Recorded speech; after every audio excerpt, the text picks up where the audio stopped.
Hello students, तो कैसे हैं आप लोग? उम्मीद करता हूँ बढ़िया ही होंगे। तो देखिए बच्चों, एनपीएस मालाखेड़ा की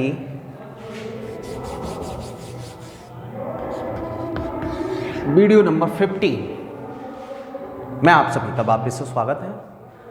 तो आज हम वीडियो नंबर 15 के बारे में क्या क्या पढ़ने वाले हैं।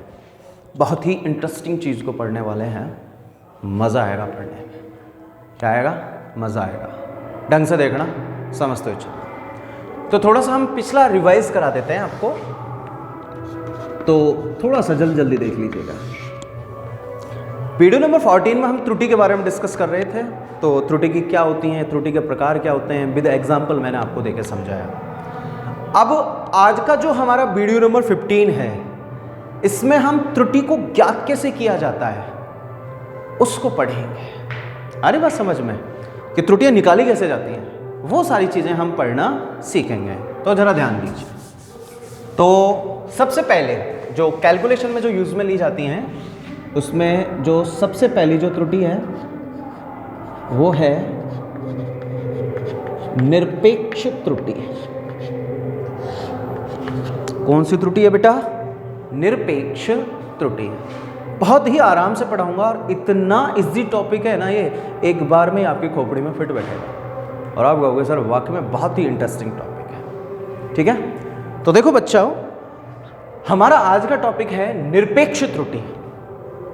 ठीक है, अब निरपेक्ष त्रुटि क्या होती है, निरपेक्ष त्रुटि को हम कैसे निकालेंगे, ये चीज समझने वाली है। ठीक है, तो हम कैसे निकालेंगे? तो आपसे कोई पूछेगा कि भाई निरपेक्ष त्रुटि किसे कहते हैं, अरे बात समझ में, तो निरपेक्ष त्रुटि की परिभाषा क्या बनेगी? तो सुन लीजिएगा ढंग से, बहुत धीरे धीरे बोल रहा हूं।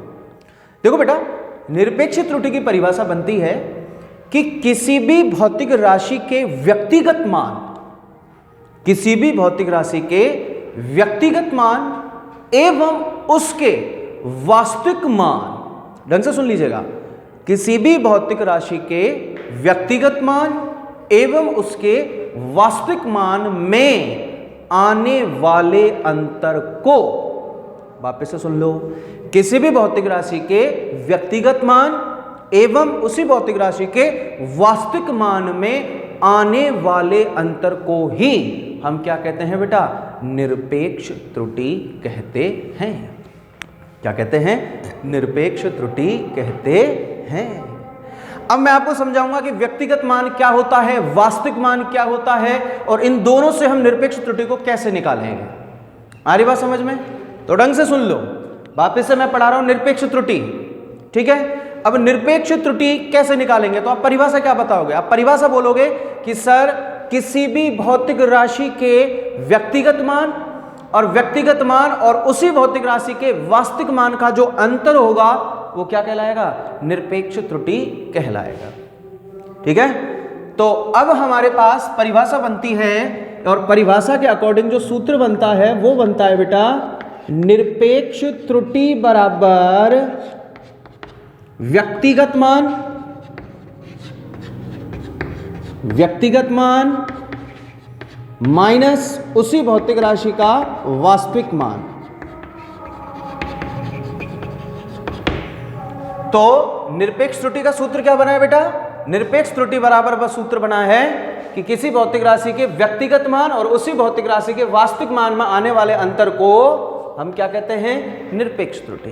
ध्यान रखें, निरपेक्ष त्रुटि को हम डेल्टा ए से व्यक्त करते हैं, निरपेक्ष त्रुटि को डेल्टा ए से, व्यक्तिगत मान को स्मॉल ए से, और वास्तविक मान को ए एम से व्यक्त करते हैं। तो सूत्र आपको मैंने जो बेसिक सूत्र लिखा है परिभाषा के हिसाब से, जैसे कि मैंने आपको परिभाषा बताई थी, परिभाषा मैंने आपको क्या बताई थी कि किसी भी भौतिक राशि के व्यक्तिगत मान और उसके वास्तविक मान में आने वाला अंतर, अंतर का मतलब व्यक्तिगत मान में से वास्तविक मान को घटा दीजिए, घटाने पर जो वैल्यू बचेगी वही तो आपकी निरपेक्ष त्रुटि है। तो सूत्र क्या बन रहा है? निरपेक्ष त्रुटि बराबर व्यक्तिगत मान माइनस वास्तविक मान। ठीक है, तो निरपेक्ष त्रुटि को हमने किससे व्यक्त किया है बेटा? डेल्टा ए से। व्यक्तिगत मान को हमने किससे व्यक्त किया है? स्मॉल ए से। वास्तविक मान को हमने किससे व्यक्त किया है? ए एम से। अभी मैं आपको बारीकी से समझाऊंगा कि व्यक्तिगत मान क्या होता है, वास्तविक मान क्या होता है और निरपेक्ष त्रुटि निकालते कैसे हैं। ठीक है, तो आ जाइए। अब मैं आपको समझाने वाला हूं कि व्यक्तिगत मान क्या होता है और वास्तविक मान क्या होता है। ठीक है, तो ध्यान दीजिए, एक तरफ मैं लिख रहा हूं व्यक्तिगत मान और एक तरफ मैं लिख रहा हूं वास्तविक मान। ठीक है, एक तरफ व्यक्तिगत मान और एक तरफ वास्तविक मान। तो बेटा हम पढ़े निरपेक्ष त्रुटि, तो त्रुटि कैसे निकल कर आएगी? कौन सी वाली? निरपेक्ष त्रुटि। सूत्र हमको पता है परिभाषा से। परिभाषा क्या बताई सर ने? परिभाषा बताई हमको कि किसी भी भौतिक राशि के व्यक्तिगत मान और उसके वास्तविक मान का अंतर निरपेक्ष त्रुटि कहलाते हैं, यानी कि व्यक्तिगत मान में से वास्तविक मान को घटा दीजिए, घटाने पर जो वैल्यू बचेगी वो आपकी निरपेक्ष त्रुटि है। ठीक है, अब मैं आपको सिखा रहा हूं व्यक्तिगत मान और वास्तविक मान क्या होते हैं विद एग्जाम्पल, और फिर मैं निकाल के बताऊंगा आपको। ठीक है, तो जरा ध्यान दीजिए व्यक्तिगत मान क्या होते हैं। देखो बेटा, ये एक दूध है, मैंने उदाहरण के तौर पर दूध को लिया है, आपको देसी उदाहरण देकर समझाता हूं, मजा आएगा आपको और एक बार में समझ में आ जाएगा कि व्यक्तिगत मान क्या है और वास्तविक मान क्या है। ठीक है, मैंने व्यक्तिगत और वास्तविक मान को समझने के लिए दूध को उदाहरण के तौर पर लिया है और मैंने कहा कि भाई ये कोई एक पॉइंट है, पॉइंट का मतलब कोई भी एक बर्तन, और इसमें ये बेटा दूध भरा हुआ है। क्या भरा हुआ है? दूध। अब दूध किसी का भी हो सकता है, गाय, भैंस, भेड़, बकरी, ऊंटनी, एक्सवाइजेड, जो भी आप ले सकते हो। ठीक है, सभी गाय, भैंस, जो भी दुधारू जानवर है, किसी का भी दूध आप ले सकते हैं। तो मैंने बेटा एक ये बर्तन लिया है और इस बर्तन में दूध भर दिया। देखो मैं केवल ये समझाना चाह रहा हूं व्यक्तिगत मान क्या है और वास्तविक मान क्या है। ठीक है, और उन दोनों मानों की पहचान करने के बाद फिर हम निरपेक्ष त्रुटि कैसे निकालेंगे, तो थोड़ा सा आप ध्यान दीजिए, एक बार में कहानी क्लियर हो जाएगी। ठीक है, तो बेटा मैंने क्या लिया, एक पॉइंट में दूध भर लिया, इस दूध की मैंने पहले फेंट निकाली, इसकी पहले फेंट आई बेटा 44, दोबारा फेंट मैंने निकाली 45, तिबारा मैंने फेंट निकाली 38, चौथी बार मैंने फेंट निकाली वापिस से 44, छठवीं बार, पांचवी बार मैंने फेंट निकाली 36, छठवीं बार मैंने फेंट निकाली 35। यानी कि मैं समझना चाह रहा हूं व्यक्तिगत और वास्तविक मान। मैंने इनको समझने के लिए दूध लिया बेटा, और दूध की मैंने एक ही दूध की बार बार फेंट निकाली। पहले फेंट निकाली तब कितना आ रहा बेटा 44, दूसरे पे कितना आ रहा है 45, तीसरी बार 38, चौथी बार 44, पांचवी बार 36 और छठवीं बार कितनी आ रही थी 35। ये फेंटें आ रही हैं आपकी, आ रही है ना? तो बेटा ये तो मान लीजिए पहला ये जो दूध था उसकी पहली व्यक्तिगत फेंट कितनी आई थी 44। तो बेटा ये व्यक्तिगत मान बना कि नहीं बना? भाई दूध तो था, उसकी हमने सबसे पहले जो फेंट निकाली है वो कितनी आ रही है 44। तो इस दूध का व्यक्तिगत फेंट बनी कि नहीं बनी 44। ओके, दोबारा हमने उसी दूध की फेंट निकाली, कितनी आ रही है 45। अब व्यक्तिगत मान कितना बन गया बेटा 45। तिबारा निकाली 38। तो ये धीरे धीरे हमने हर बार में क्या निकाली है बेटा, इसकी फेंट निकाली है, और हर बार फेंट अलग अलग आ रही है कि नहीं आ रही है? आ रही है ना, 44, 45, 38, 44, 36, 35 आ रही है ना? अब यहां पर सेम आ जाती है, कोई दिक्कत नहीं, आ भी जाती है कभी कभी। ठीक है, तो ये तो हो गए सभी इसके व्यक्तिगत मान। तो मैंने आपको बताया था कि व्यक्तिगत मान को हम किससे व्यक्त करते हैं? ए से।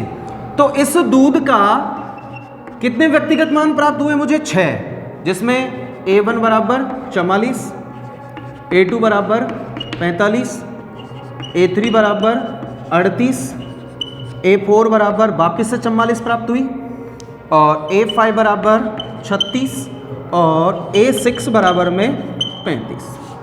तो बेटा ये एक ही दूध था, इस एक ही दूध की डिफरेंट टाइप की फैट्स मुझे प्राप्त हुई। तो ये जितनी भी फैट आ रही हैं ये इस दूध के कौन से मान है बेटा? व्यक्तिगत मान है, जो अलग अलग फैट निकालने पर अलग अलग प्राप्त हो रही है। तो वो सभी एक ही दूध के फैट व्यक्तिगत मान तो हो गए। तो ये जो मान आ रहे हैं A1, A2, A3, A4, A5, A6, इसके मान जो भी आ रहे हैं आपके सामने लिखे पड़े हैं 44, 45, 38, 44, 36, 35, ये सभी क्या है बेटा? इस दूध के व्यक्तिगत मान है ना? अब ये तो हो गया बेटा दूध का व्यक्तिगत मान, हो गया ना? अब हम निकालेंगे बेटा वास्तविक मान। क्या निकालेंगे? वास्तविक मान। तो वास्तविक मान कैसे निकालोगे? तो जितने भी व्यक्तिगत मान प्राप्त हो रहे हैं ना आपको, उन सभी व्यक्तिगत मानों का क्या निकाल लो? औसत। अर्थात आप कह सकते हैं कि वास्तविक मान बराबर औसत मान। व्यक्तिगत जो मान होता है वो उस भौतिक राशि के औसत मान के बराबर होता है। तो ये जितने भी व्यक्तिगत मान प्राप्त हो रहे हैं इन सभी का क्या निकाल लीजिएगा, एवरेज वैल्यू, कहने का मतलब औसत मान निकाल लीजिए। वो जो औसत मान आएगा वो इस भौतिक राशि के कौन से मान के बराबर होगा, वास्तविक मान के बराबर होगा ना, वास्तविक मान बराबर। तो आप जानते हो औसत बराबर क्या होता है बेटा, सूत्र रा से बना राशियों, ठीक है ना, राशियों की संख्या, राशियों का योग, सॉरी राशियों का योग बटे राशियों की संख्या। तो औसत निकालने का सूत्र यही तो होता है। तो मैंने कहा वास्तविक मान बराबर औसत मान, तो औसत जो मान आएगा वही उस भौतिक राशि के वास्तविक मान के बराबर होगा। तो चलो निकालते हैं वास्तविक मान, वास्तविक यानी कि औसत मान वास्तविक मान बराबर है। वास्तविक मान को हम किससे व्यक्त कर रहे हैं बेटा, AM से,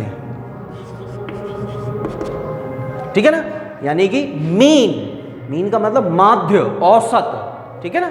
AM बराबर में राशियों का योग, कितनी राशि है भैया, 6, तो A1 plus A2 plus A3 plus A4 plus A5 plus A6, राशियों का योग, जितनी भी राशि है सभी का योग कर दिया, बटे में राशियों की संख्या, कितनी संख्या है बेटा, 6, कितने का भाग दे दोगे, 6 का भाग दे दोगे। अब काटा पीटी करने पर जो भी वैल्यू आपको प्राप्त होगी वो इस भौतिक राशि दूध का कौन सा मान निकल कर आएगी, माध्य मान। क्या निकल कर आएगी बेटा, माध्य मान। तो मैं उम्मीद करता हूं कि आपको व्यक्तिगत मान और वास्तविक मान का लफड़ा समझ में आ गया होगा, ठीक है ना। तो व्यक्तिगत मान अगर आपसे कोई पूछे पर्सनली तो आप कह सकते हो सर एक ही भौतिक राशि के जो डिफरेंट टाइप के जो अलग अलग मान होते हैं ना वो तो होते हैं व्यक्तिगत मान, और वास्तविक मान क्या होता है कि वो जितने भी व्यक्तिगत मान आपको प्राप्त हो रहे हैं ना उन सभी का आप क्या निकाल लीजिएगा, औसत। तो उन सभी व्यक्तिगत मानों का जो औसत होगा वो उस भौतिक राशि के वास्तविक मान के बराबर प्राप्त होगा, जैसा कि मैंने अभी आपको एग्जांपल देकर समझाया है, ठीक है ना। अब इसका वास्तविक मान निकालोगे तो A1 की जगह पर क्या रखोगे, 44, A2 की जगह पर क्या रखोगे, 45, फिर 38, फिर 44, फिर 36, फिर 35, सभी को जोड़कर कितने का भाग दे देंगे, 6 का भाग दे देंगे ना, 6 का भाग। जो भी हमारे पास भागफल बचेगा वो आपका वास्तविक मान आएगा कि नहीं आएगा, आ जाएगा ना बेटा, आएगा कि नहीं आएगा, ठीक है। तो ये व्यक्तिगत मान और ये वास्तविक मान, ठीक है। अब त्रुटि कैसे निकलेगी, तो अभी तक तो मैंने केवल आपको इतना बताया। फॉर एग्जाम्पल हम मान लेते हैं वास्तविक मान हमारे पास आ गया x, जो भी आएगा काटापीटी करने पर मैंने कितना मान लिया, x मान लिया, ठीक है। अब निरपेक्ष त्रुटि कैसे निकालेंगे, निरपेक्ष त्रुटि का सूत्र मैंने आपको बताया ही है कि व्यक्तिगत मान माइनस वास्तविक मान।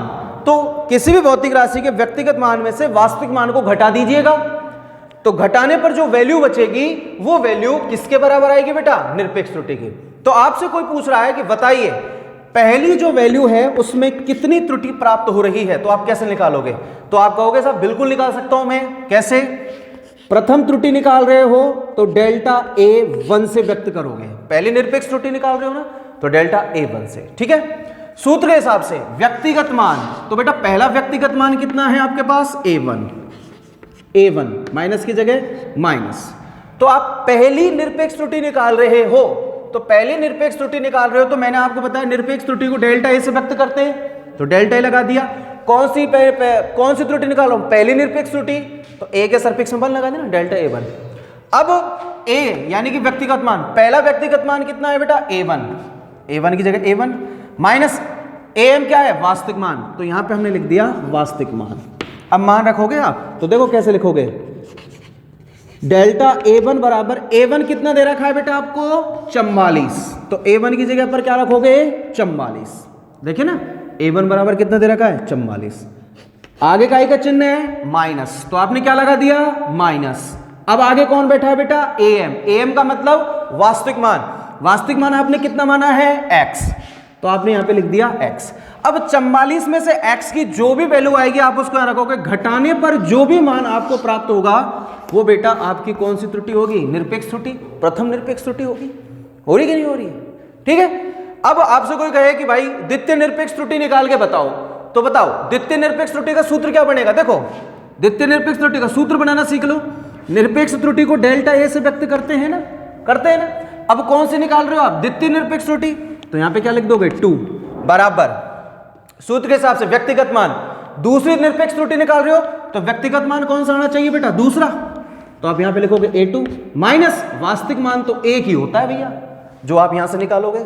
ठीक है, मान रखेंगे तो डेल्टा A2 बराबर A2 व्यक्तिगत मान कितना दे रखा है, A2 45 दे रखा ही नहीं दे रखा है 45 माइनस AM जो कि वास्तविक मान है आपका, वो कितना माना है आपने X। अब 45 में से X की जो भी वैल्यू आप निकालोगे उसको घटा दीजिए, जो भी वैल्यू प्राप्त होगी वो आपकी द्वितीय निरपेक्ष त्रुटि होगी कि नहीं होगी। तो इसी हिसाब से हम तीसरी, चौथी, पांचवी, छठवीं सभी प्रकार की निरपेक्ष त्रुटियां ज्ञात कर सकते हैं। तो उम्मीद करता हूं कि निरपेक्ष त्रुटि को समझाने का मैंने एक छोटा सा मतलब यहां पर ये बखौना किया है, तरीके से आपको समझाने की कोशिश की है एग्जाम्पल देकर। तो उम्मीद करता हूं कि आपके समझ में जरूर आया होगा ये, ठीक है ना। तो हमने क्या किया, हम पढ़ रहे थे निरपेक्ष त्रुटि को। निरपेक्ष त्रुटि को समझने के लिए, निरपेक्ष त्रुटि को समझने के लिए हमने परिभाषा पढ़ी। परिभाषा क्या कहती है हमारी परिभाषा कहती है कि सर किसी भी भौतिक राशि के व्यक्तिगत मान में से उसके वास्तविक मान को घटा दीजिएगा। तो किसी भी भौतिक राशि के व्यक्तिगत मान में से अगर उसके हम वास्तविक मान को घटा देंगे तो घटाने पर जो वैल्यू हमारे पास बचेगी वो कौन सी वैल्यू बचेगी बेटा, निरपेक्ष त्रुटि बचेगी। ठीक है ना, घटाने पर जो भी मान प्राप्त होगा वो कितने के बराबर होगा, निरपेक्ष त्रुटि के बराबर। तो सूत्र हमारे पास क्या बना था बच्चों, सूत्र बना बेटा निरपेक्ष त्रुटि बराबर व्यक्तिगत मान माइनस वास्तविक मान। ठीक है, मैंने आपको बताया निरपेक्ष त्रुटि को डेल्टा ए से व्यक्त करते हैं, व्यक्तिगत मान को ए से व्यक्त करते हैं, वास्तविक मान को ए एम से, यानी कि मीन वैल्यू, माध्य मान। जैसे मैंने आपको बताया ना कि वास्तविक मान औसत मान के बराबर होता है। ठीक है, तो ए एम से व्यक्त कर दिया। अब उसके बाद मैंने आपको व्यक्तिगत मान और वास्तविक मान को समझाने की कोशिश की है। तो व्यक्तिगत मान कैसे निकाले भाई, हमने दूध ले लिया, अब एक ही दूध की मैंने डिफरेंट टाइप की फेंट निकाली है। ठीक है ना, तो 6 फेंट निकाली है ना, तो इसके कितने व्यक्तिगत मान हो गए, एक ही दूध के कितने व्यक्तिगत मान हो गए, 6 मान हो गए ना। ये आपके सामने लिखे पड़े 44, 45, 38, 44, 36, 35। ठीक है ना, तो 44 प्रथम वास्तविक मान, सॉरी प्रथम व्यक्तिगत मान 44, द्वितीय 45, तृतीय को A3 से व्यक्त कर रहा हूं 38, चतुर्थ कितना हो गया 44, पंचम 36 और षष्टम 35। तो एक ही तो दूध था, उसके मैंने 6 व्यक्तिगत मान निकाल लिए, 6 फेंट निकाल ली। अब इन सभी का मुझे वास्तविक मान चाहिए, तो वास्तविक मान माध्य मान या औसत मान होता है। तो हम इन 6 के 6 का क्या निकालेंगे बेटा, औसत। औसत का सूत्र क्या होता है, राशियों को योग बटे राशियों की संख्या। तो ये 6 के 6 जो मान आए हैं इन सभी को जोड़ लीजिए और जोड़कर कितने का भाग दे देंगे, राशियों की संख्या। कितनी संख्या है, 6 का भाग दे देंगे। जो भी वैल्यू आएगी वो हमारे पास कौन से मान की प्राप्त हो जाएगी, वास्तविक मान, या जिसे हम क्या कह सकते हैं, माध्य मान। ठीक है, अब आपसे एग्जामिनर पूछेगा कि बताइए प्रथम व्यक्तिगत मान की त्रुटि बताओ, कि प्रथम व्यक्तिगत मान में कितनी निरपेक्ष त्रुटि आपको प्राप्त हो रही है, यही तो कहेगा आपसे। तो आप क्या करोगे, आप कहोगे सर मैं बिल्कुल बता सकता हूं। कैसे, सूत्र आपके सामने लिखा पड़ा है, डेल्टा ए बराबर में ए माइनस ए एम। ये सूत्र लिखा पड़ा है कि नहीं पड़ा है, पड़ा है ना। अब आप निकाल रहे हो बेटा प्रथम की, तो आपने निकाला डेल्टा A1 बराबर प्रथम निरपेक्ष त्रुटि निकाल रहे हो तो ए की जगह A1 माइनस AM तो सभी में कॉमन रहेगा। अब डेल्टा A1 बराबर A1 का मान कितना दे रखा है, 44। A1 की जगह आपने 44 रखा, माइनस माध्य मान हमने कैलकुलेशन नहीं किया, मैंने x के बराबर मान लिया है, तो माइनस x घटा दोगे वो क्या आ जाएगी, प्रथम निरपेक्ष त्रुटि। ऐसे ही द्वितीय, ऐसे ही तृतीय, जितनी भी निरपेक्ष त्रुटि है सभी को आप ज्ञात कर सकते हो। आ रही बात समझ में, पहली बात। दूसरी बात, एक बात हमेशा याद रखना बेटा, हमेशा, कि निरपेक्ष त्रुटि का मान कम भी हो सकता है, ज्यादा भी हो सकता है, शून्य भी हो सकता है। निरपेक्ष त्रुटि का मान कम, ज्यादा या शून्य भी हो सकता है, परंतु एक बात हमेशा याद रखना, निरपेक्ष त्रुटि जिसे हम डेल्टा ए से व्यक्त करते हैं, निरपेक्ष त्रुटि हमेशा धनात्मक ही प्राप्त होगी। कैसी प्राप्त होगी, धनात्मक। निरपेक्ष त्रुटि का मान हमेशा धनात्मक ही प्राप्त होना चाहिए। कैसे, जैसे कोई बच्चा कहेगा कि सर मैंने तो अभी अभी मान निकाला था सर निरपेक्ष त्रुटि का, मेरा तो -4 प्राप्त हो रहा है सर, और आपने कहा है कि निरपेक्ष त्रुटि का मान धनात्मक प्राप्त होना चाहिए। तो बेटा अगर कोई दिक्कत नहीं है, घबराने वाली कोई बात नहीं है। अगर जैसे आपका फॉर एग्जांपल डेल्टा ए जो कि निरपेक्ष त्रुटि है, अगर आपकी डेल्टा ए -4 के बराबर प्राप्त हो रही है ना, तो आप इसका परिमाण ले लीजिए। परिमाण लेते ही ये नेगेटिव वैल्यू कैसी हो जाएगी, पॉजिटिव हो जाएगी। इसलिए बेसिकली हम निरपेक्ष त्रुटि को किससे व्यक्त करते हैं बेटा, delta mode of delta A से, यानी कि परिमाण ले लेंगे ना, इसको हम बोलते हैं मोड, या जिसे हम बोलते हैं मॉड्यूलस। जिसे हम हिंदी में बोलते हैं परिमाण, मापांक। आ रही बात समझ में? तो निरपेक्ष त्रुटि का मान अगर मान लीजिए कैलकुलेशन करने पर अगर आपकी वैल्यू नेगेटिव भी आ रही है तो आप उसको क्या ले लेंगे बेटा, मोड ले लेंगे। मोड लेते ही वो वैल्यू जो नेगेटिव वैल्यू वो कैसी हो जाएगी, पॉजिटिव। तो कहने का मतलब निरपेक्ष त्रुटि हमेशा कैसे प्राप्त होनी चाहिए, पॉजिटिव। तो आगे बार आप इसका स्क्रीनशॉट लीजिए, देखिएगा, घर जाकर रेफर करेंगे आप।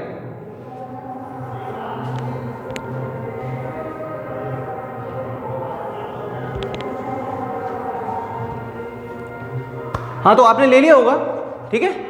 अब इसके बाद हम माध्य अपेक्षिक त्रुटि के बारे में माध्य निरपेक्ष त्रुटि के बारे में पढ़ेंगे, वो हम पढ़ेंगे आगामी क्लास में। तो आज मैं उम्मीद करूंगा कि आपके समझ में आया होगा और आप इसको घर जाकर रिटर्न वर्क करेंगे, रफ कॉपी में जो मैं बोल रहा हूं उसको निकाल के देखेंगे। और हाँ, यदि आपके पास बुक है ना तो बुक में आपके न्यूमेरिकल्स दे रखे हैं, हालांकि मैं अगली क्लास में कुछ न्यूमेरिकल्स भी आपको करवाऊंगा। तो आपकी अपनी बुक में से न्यूमेरिकल्स को उठाएं और उनको हल करना शुरू कर दें, आपके तब जाकर ये टॉपिक बहुत अच्छे से क्लियर होगा, ठीक है। तब तक के लिए धन्यवाद।